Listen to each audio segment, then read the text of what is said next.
જય સ્વામિનારાયણ મિત્રો, આજે આપણે બનાવીશું દૂધીના મૂઠિયા.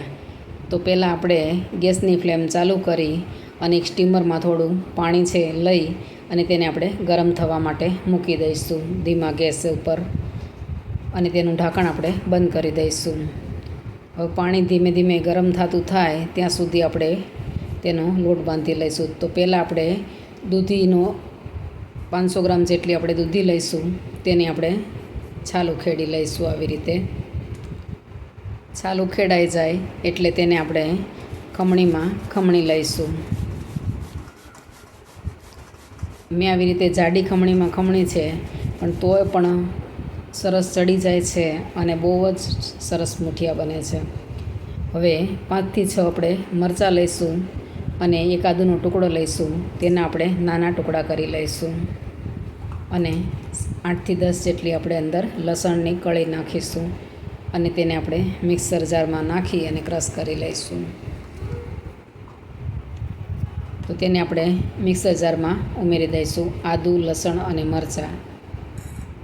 હવે એનું ઢાંકણ બંધ કરી અને આપણે તેને મિક્સર જારમાં ક્રશ કરી લઈશું. ક્રશ થઈ જાય એટલે તેને આપણે જે ખમણેલી દૂધી છે તેમાં અંદર ઉમેરી દઈશું. તેની અંદર આપણે 2 લીંબુ નીચોવીશું, કેમ કે અત્યારે ઉનાળામાં લીંબુ છે તેમાં બહુ રસ હોતો નથી, એટલે આપણે 2 લીંબુ અંદર નીચોવીશું. પછી તેની અંદર આપણે 1 વાટકો જેટલો રોટલીનો લોટ નાખીશું. ભાખરીનો નહીં, પણ રોટલીનો લોટ નાખીશું કે જેનાથી મૂઠિયા છે તે બહુ જ પોચા બને છે. અને તેની અંદર આપણે 2 ચમચા જેટલો ચણાનો લોટ અંદર ઉમેરીશું. પછી તેની અંદર આપણે 1 ચમચી જેટલા અજમા લઈશું. તેને હાથથી ચોળી અને તેને ઉમેરી દઈશું. પછી તેની અંદર આપણે 2 ચમચી જેટલા તલ અંદર ઉમેરીશું, સફેદ.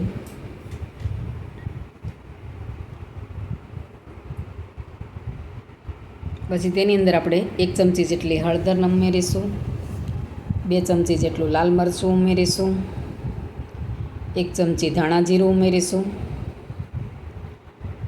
1 થી 1.5 ચમચી જેટલું આપણે મીઠું ઉમેરીશું સ્વાદ પ્રમાણે, અને અડધી ચમચી અંદર હિંગ ઉમેરીશું. આમાં ગળપણમાં તમારે ખાંડ નાખવી હોય તો પણ નાખી શકાય, પણ અમે નથી નાખતા એટલે નથી નાખી.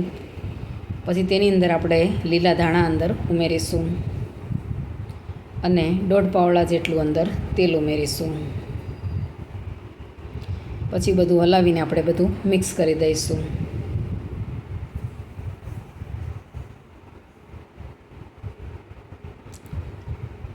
બધું મિક્સ થઈ જાય એટલે આપણે તેની અંદર થોડું અમથું પાણી નાખી અને સરસ એવો લોટ બાંધી લઈશું.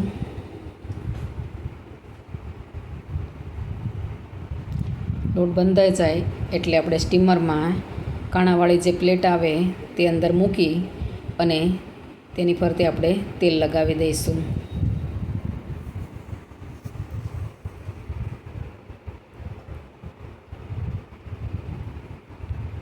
પછી તેલવાળા હાથ કરી અને લોટને આવી રીતે લઈ અને તેને આવી રીતે રાઉન્ડ શેપમાં આપણે ગોળ કરી લઈશું, મૂઠિયા આકારમાં.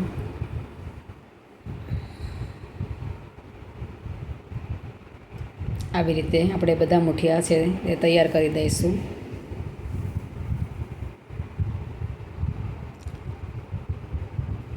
પછી તેની ઉપર આપણે ઢાંકણ ઢાંકી અને 20 થી 25 મિનિટ સુધી આપણે તેને ચડવા દઈશું. 20 થી 25 મિનિટ સુધી પછી આપણે તેને જોઈ લઈશું છરીની મદદથી. તો આપણા મૂઠિયા છે તે સરસ રીતે ચડી ગયા છે. હવે ગેસની ફ્લેમ આપણે બંધ કરી દઈશું અને થોડી વાર વરાળ છે તે આપણે નીકળી જવા દઈશું. પછી મૂઠિયાને બધા મૂઠિયાને આપણે આવી રીતે બહાર કાઢી લઈશું.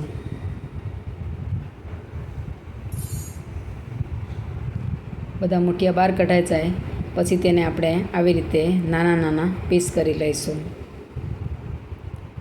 જોતાં જ એવું લાગે છે કે બહુ સરસ પોચા બન્યા છે. મેં સોડા પણ અંદર નથી નાખ્યા કે ઈનો નથી નાખ્યો, કોઈ પણ વસ્તુ નાખી નથી.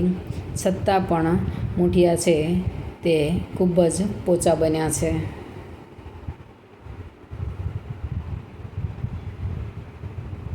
આવી રીતે બધા નાના પીસ આપણે કરી લઈશું. તો આપણા બધા નાના પીસ થઈ ગયા છે. હવે તેને આપણે વઘારી લઈશું. તો સ્ટીમરમાં આપણે 3 પાવડા જેટલું અંદર તેલ ઉમેરીશું.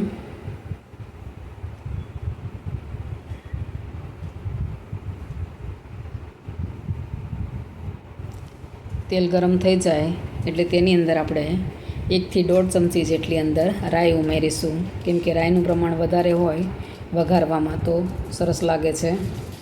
પછી તેની અંદર આપણે 1 ચમચી આખું જીરું ઉમેરીશું અને અડધી ચમચી આપણે અંદર હિંગ ઉમેરીશું. પછી તેની અંદર આપણે મરચાં અને લીમડો કાપેલા છે તે અંદર ઉમેરી દઈશું.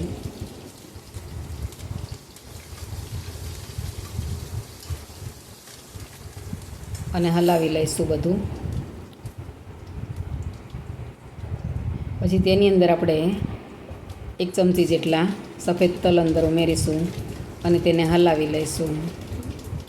પછી તેની અંદર આપણે નાના પીસ કરેલા મૂઠિયા છે તે અંદર ઉમેરી દઈશું અને તેને સારી રીતે હલાવીને બધું મિક્સ કરી દઈશું.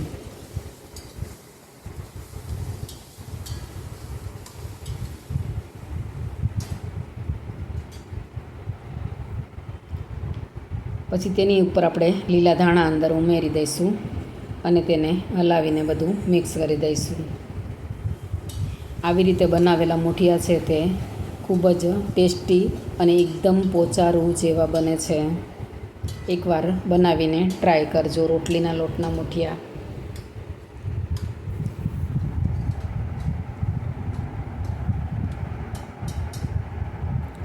તો આપણા ગેસની ફ્લેમ હવે બંધ કરી દઈશું. તો આપણા મૂઠિયા બનીને તૈયાર છે. જો તમને મારી રેસીપી ગમે તો તેને લાઈક, શેર અને સબસ્ક્રાઈબ જરૂરથી કરજો અને કમેન્ટ કરીને કહેજો કે તમને મારી રેસીપી કેવી લાગી. અને બેલ આઇકન દબાવવાનું ના ભૂલશો કે જેથી કરીને તમને પહેલાં નોટિફિકેશન મળે. જય શ્રી કૃષ્ણ.